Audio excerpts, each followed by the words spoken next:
Bienvenidos al Lean Coffee, el espacio donde la tecnología y las dinámicas entre equipos cobran vida a través de estas conversaciones. Y hoy vamos a hablar de consultoría estratégica 2.0. Hicimos un vídeo hace unas semanas hablando de consultoría estratégica y hoy vamos a intentar bajar del marco teórico al marco práctico en la medida de lo posible. Entonces, me presento, yo soy Jordi, soy Software Craftsperson en Codurance y voy a intentar ser el anfitrión de esta reunión. Y si os queréis presentar.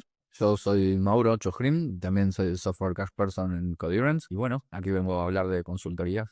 Yo soy Cristian Muñoz, como mis compañeros también soy Software Craftsperson en Codurance desde hace ya unos cuantos años, en los que he pasado por varios clientes y creo que algo tendré que decir también en este tema sobre la consultoría estratégica. Pues arrancamos con la primera pregunta del vídeo, que sería ¿cómo medimos el éxito de una consultoría estratégica? ¿Quién dispara?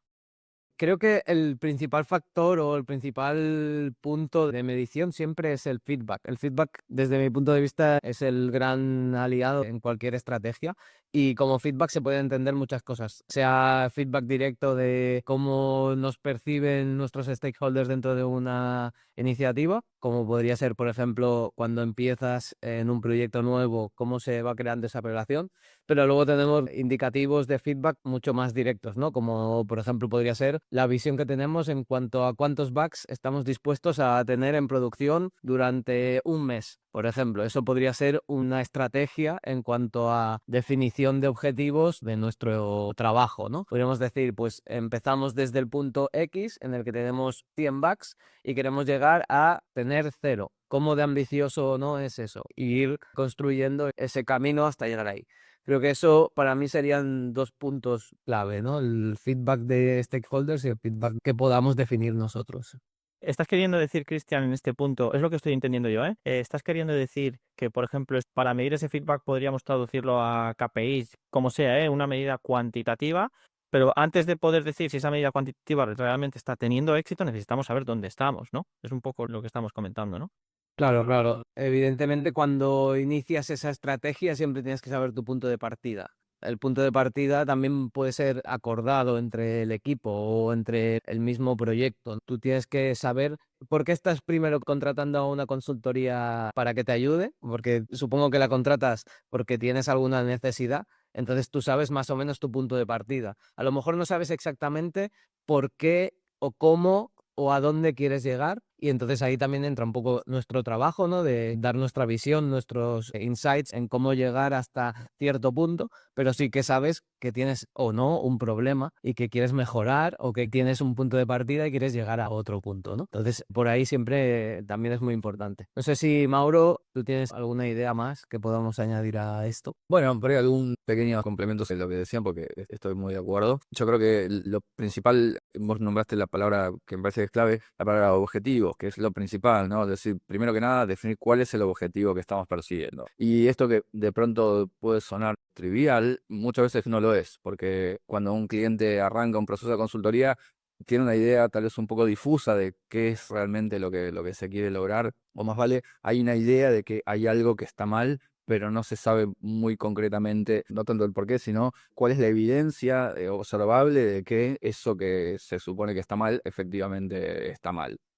Entonces, una vez que entendimos eso nos marca un poco el norte y luego lo que decía Cristian de el entender muy bien dónde estamos parados. A mí me gusta hacer estas preguntas de qué es lo que vamos a medir, cómo vamos a medirlo y cuándo vamos a medirlo, porque eso nos va dando un poco la idea del progreso. Hay métricas que son más fáciles de ver que otras, pero bueno, es muy importante antes de arrancar el proceso de transformación, que al fin es lo que es una consultoría, es el tener bien claro cuál es el termómetro que vamos a usar para medir nuestro avance. Sí, voy a intentar bajar un poco al nivel práctico, ¿vale? Voy a poner el ejemplo anécdota, uno que viví en un equipo que estaba liderando yo hace unos años.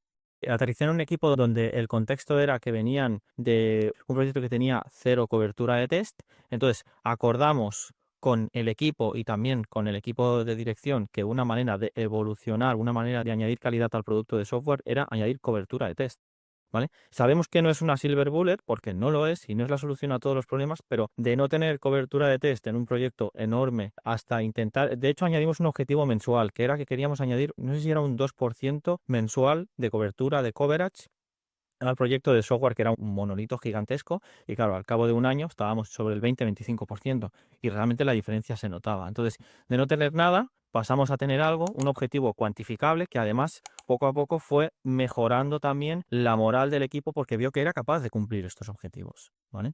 Me vino a la mente ahí cuando comentabas esto del ejemplo práctico, un caso que yo tuve personalmente hace unos años, que era una empresa que hacía una cuestión logística, era un distribuidor bastante grande y me convocaron para implementar algún sistema de seguimiento de los pedidos de los clientes.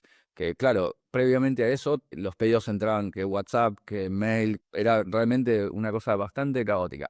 Y después de charlar un poco, la métrica que definimos fue cantidad de pedidos rechazados, o sea, de entregas rechazadas. Entonces, esa era una métrica muy interesante porque era muy del negocio y realmente estaba muy atada al pain que estaban teniendo en este negocio, que era, tenemos un costo logístico. Y si el pedido es rechazado, ese costo es directamente costo hundido, digamos. De modo que bajar el número de rechazos era un KPI súper importante. Y bueno, fuimos probando diferentes enfoques, digamos, de cómo lograr que el sistema permita administrar mejor los pedidos para justamente decir, bueno, asegurarnos en la medida de lo posible de que lo que se entrega es realmente lo que el cliente esperaba. Por añadir otro ejemplo más de tipo de métricas que se pueden medir o que se pueden intentar cambiar, no hace mucho uno de los clientes que tuvimos en Codurance tenía la necesidad de cambiar la forma en que gestionaba su contenido en la web, porque dependían de un engine externo que les proporcionaba los datos y ellos hacían la ingestión de datos para meterla en su base de datos y entonces era un proceso muy lento. Cuando ya llegaba a su página web detectaban los errores y entonces ese proceso les producía muchos dolores de cabeza, muchas idas y venidas y muchos fallos y demás. Y para que os hagáis una idea, ese era un proceso que podía tardar hasta 1 hora. Desde que ellos escribían algo hasta que aparecía en su web, tardaba 1 hora. Eso era inmanejable, porque en un mundo tan rápido como el de hoy en día, no puedes vivir con tiempos tan largos. Entonces, lo que se buscó fue, incluso cambiando cualquier pieza del sistema, reducir esa velocidad, ese tiempo de publicación, ¿no? Y hubo pues un rediseño de la arquitectura, hubo un rediseño de la forma en que se gestionaban los datos, se pusieron ciertas quality gates que se tenían que seguir, querían que fuera algo de calidad y que fuera escalable, ¿no? Entonces hubo ciertos hitos que se fueron consiguiendo hasta reducirlo a 1 minuto quizás o incluso menos. Entonces, claro, todo ese tiempo en el que la gente de contenido estaba esperando, ahora ya es casi reactivo. Estás escribiendo, le das a guardar, en el tiempo que tardas en llegar a la web ya casi lo estás viendo ese cambio, ¿no? Es casi como si fuera a tiempo real. Entonces eso le ha dado a esa empresa una capacidad de reacción mucho más grande, ¿no? Ahora ya pueden crear contenido de verdad, no esperar a que sus aplicaciones funcionen y llegue a publicarse. El punto que yo quería hacer por ahí es cuanto a lo que es la mecánica de lo que decía hace un ratito de cómo se mide. Es un punto también súper importante porque hay métricas que uno le encantaría tomar porque son realmente las más relevantes y tal, pero de pronto el costo de tomar esa medición, o sea, en la práctica son muy difíciles de medir. Entonces eso también atenta un poco contra el proceso. Pues a veces tal vez conviene tomar lo que podemos llamar una especie de métrica proxy, digamos, como que si bien no es exacta, me da un indicador de dónde estoy parado, que al final es el valor que realmente aporta la métrica, ¿no? Pero entonces, como digo, al ser más sencilla de obtener, por ahí me vale más que la métrica más exacta. Eso por un lado. Por otro lado, también el definir una metodología de medición quita la ambigüedad o las discusiones de, porque yo pensaba que estábamos acá y en realidad estábamos allá. Bueno, también el ponernos de acuerdo en cómo vamos a hacer la medición y, por último, el punto de cada cuánto vamos a medir esto. La frecuencia de sampleo también es muy importante de definir, porque de vuelta, si la métrica por ahí es muy fácil de tomar, por ahí podemos decir la estamos monitoreando en tiempo real. Si es una cosa que hay que preparar, no sé, hacer un gran análisis de datos, tal vez vamos a tener que hacerlo una vez al mes. Pero en fin, hay unas cuantas variables en esto, ¿no? Pero bueno, por ahí es una cosa un poquito más técnica, pero me parece que también hace al punto de cómo medimos el éxito del proyecto. La verdad que es interesante. Hemos hablado de métricas técnicas, de métricas de producto, de incluso de métricas que podrían estar relacionadas en algún momento con el time to market o el proceso, ¿no? Más o menos, ¿eh? Lo que estoy entendiendo. Además, también creo que muchas veces lo que hablábamos un poco al principio, no existen las balas de plata. Una métrica que va a funcionar para un equipo puede no funcionar para otro equipo porque no te la compra. Es decir, al final Es el equipo y los stakeholders y los que toman decisiones los que tienen que estar de acuerdo con que esa métrica es válida e incluso a veces con el tiempo una métrica, como bien explicas, Mauro, puede ser un proxy para llegar a un objetivo mayor. El ejemplo que ponía yo del code coverage, a lo mejor lo que quieres reducir es el ratio de defectos en producción, pero empiezas con el code coverage, empiezas pequeño y luego poco a poco el equipo y el producto y la empresa va evolucionando y consigue una métrica que es más afinada, es decir, puede llegar a funcionar mejor. Y a veces incluso se pueden descartar, porque a veces coges una métrica, la usas durante X tiempo y dices, esto no me está aportando nada, y es mejor descartarla que seguir empujando por mejorarla. A veces no tiene sentido, o incluso según la madurez del equipo puede ir evolucionando. A veces será el code coverage y después será cómo de robustos son esos test, ¿no? Puede cambiar, puede evolucionar. Otro tema que me viene a la mente, que no voy a profundizarlo demasiado, pero creo que es importante mencionarlo, es el tema de los indicadores, los leading indicators y los lagging indicators. Cuando hablamos de medir el éxito del proyecto, usualmente eso es algo que lo vamos a poder saber mucho después de que el proyecto terminó. En muchos casos sucede esto y a veces eso trae un poco un problema. Pero mientras vamos en el camino, lo único que podemos medir y donde podemos accionar, en definitiva, es en tomar las acciones que creemos que nos van a llevar al objetivo que perseguimos. Como decir, yo puedo saber cuántas veces corro la vuelta al parque, eso lo puedo decidir y lo puedo medir. Ahora, cuántos kilos voy a bajar por hacer eso, solamente lo voy a saber después de haber hecho eso durante una cantidad de tiempo. También es parte de, creo, de poner un poco las expectativas en línea al comienzo, ¿no? Súper interesante. Me gustaría relacionar los temas que estamos hablando ahora, lo del tema del leading indicator y lagging indicator, súper bien. Y vamos a relacionarlo concretamente con esa experiencia que tienen ciertos consultores estratégicos, que me lleva a la pregunta de, imaginemos que somos los clientes, ¿no? ¿Cuáles son los parámetros que tenemos que tener en cuenta para elegir a un buen consultor estratégico? ¿Quién es capaz de responder a esta pregunta? Es una pregunta bastante difícil de responder porque si lo supiéramos tendríamos clientes infinitos. Desde mi punto de vista hay varias cosas, empezando por el alineamiento cultural, ¿no? Que a veces buscas a alguien que tenga los mismos valores, las mismas ideas que puedes tener tú y eso a veces no es natural. A veces tienes que conocer a alguien que te hable de eso para que sepas que eso es lo que buscas, ¿no? Y voy a poner un ejemplo muy tonto, pero yo no conocía Extreme Programming hasta que alguien vino y me dijo, oye, ¿sabes que esto existe?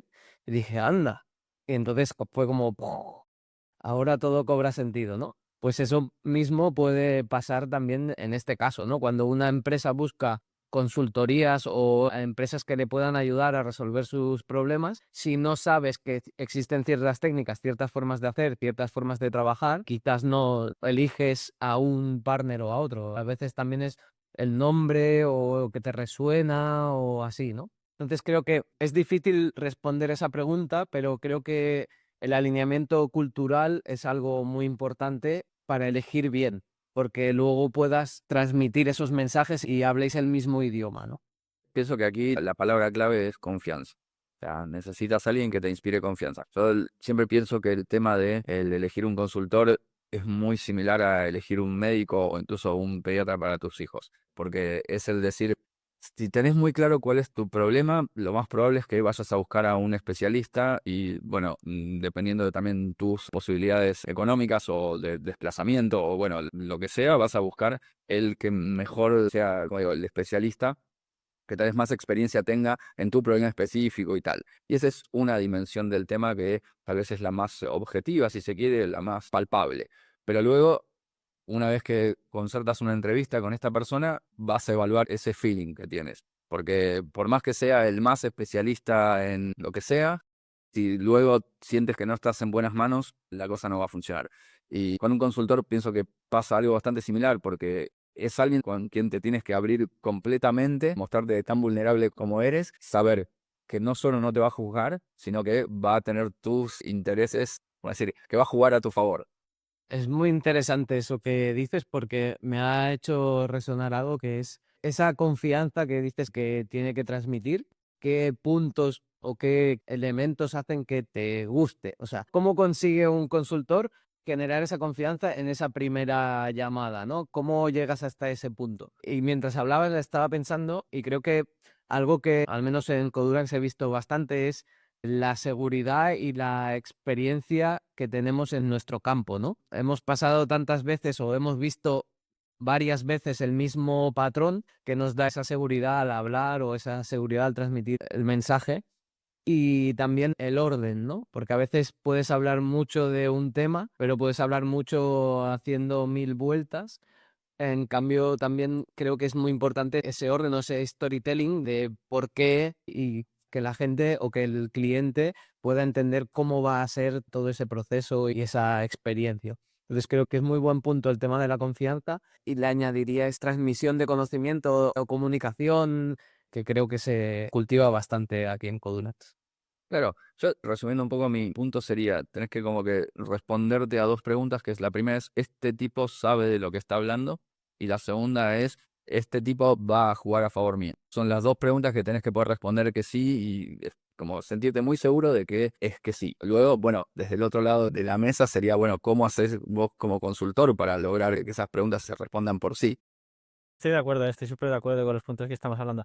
Un tema que añadiría acerca de la confianza, al menos a mí personalmente me hace ganar confianza un consultor, un cliente, ¿no? Si estoy en los dos lados, es si está alineado a nivel de valores, si el ADN de ese consultor y el ADN de ese cliente están alineados. Por ejemplo, en el caso de Codurance, que seguimos metodologías Extreme Programming, que si Agile, que si TDD, que si ponemos la calidad por encima, etcétera, etcétera, pues yo como si fuera cliente y estoy buscando eso y estoy alineado, buscaría un consultor que evidentemente pues me va a ofrecer ese plus de calidad, es lo que yo buscaría, ¿vale? Porque yo pensaba también, desde el consultor, creo que también es el poder pararse y decir, bueno, estos son mis valores, o sea, poner por delante todo eso que está haciendo, ¿no? Estos son mis valores y disponerlo de una manera que directamente una persona que no esté alineada con esos valores diga, no sos la persona que yo estoy buscando. Y está bien, uno no puede ser el 100% para el 100% del Naila, pero justamente es al revés, es el decir, bueno, para la gente que sí comparte esta serie de valores o de visión o lo que sea, yo creo que sí soy la mejor opción y voy a transmitirlo de la mejor manera que pueda. Y para alguien que esté viendo este vídeo y diga, vale, me gusta mucho lo que están diciendo, pero eso cómo se transforma en luego esas conversaciones, ¿no? Que podemos tener para acordar o para ver cuál es mi problema o cómo nos podéis ayudar o lo que sea. Hay varias cosas que se me ocurren, ¿no? Que también solemos hacer, como pueden ser pues los discoveries en los que te sientas con el cliente y analizas cuál es su punto de partida, que es lo que hablábamos al principio. Se hacen preguntas para descubrir más el contexto, se busca esas interrelaciones del equipo para descubrir de dónde vienen ciertas fricciones o cuáles pueden ser unas posibles fricciones o puntos de mejora. Y entonces se va construyendo todo ese listado de tareas o de opciones a mejora que pueden convertirse después en un proyecto, ¿no? Ese sería un gran punto. Y durante esas discoveries, como bien decíais, ¿no? Se va transmitiendo ese mensaje de esto lo hemos visto en otros clientes o en otros proyectos y aquí las posibles soluciones serían esta, esta o esta. Entonces se va generando esa confianza, ¿no? O construyendo, intentando transmitir ese conocimiento hacia el cliente para que vaya entendiendo el por qué hacemos esas preguntas o por qué hacemos ciertas propuestas. Y creo que es un punto en el que también trabajamos bastante, ¿no? En esas discoveries para darle un marco a nuestro posible proyecto y para poder después trabajar con el cliente. Creo que hemos hablado de tres temas principales. El primer tema era el cómo medir el éxito de una iniciativa en consultoría estratégica. Hemos hablado de los objetivos, de cómo poner objetivos, de que quizá los objetivos no funcionan igual para todos los equipos y todas las empresas. Y luego hemos bajado los casos prácticos. Hemos estado dando casos prácticos, ejemplos prácticos de cómo hemos hecho implementaciones y así podemos dar ideas a la audiencia de por dónde pueden ir un poco los tiros, digamos. Y luego también hemos estado hablando mucho de cómo elegir a ese consultor estratégico, cuáles son los parámetros que tiene que cumplir este consultor estratégico a nivel de alineación, de confianza, de objetivos, de ADN, etcétera, etcétera.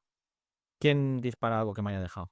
Creo que lo has resumido muy bien, Jordi, y lo único que añadiría es que tiene que haber un trabajo previo del cliente de investigación. O sea, no hay una solución mágica ni quizás lo que hemos explicado nosotros da una solución o una respuesta a todo. Evidentemente tiene que haber una investigación de cuáles son esos parámetros que queremos cumplir nosotros.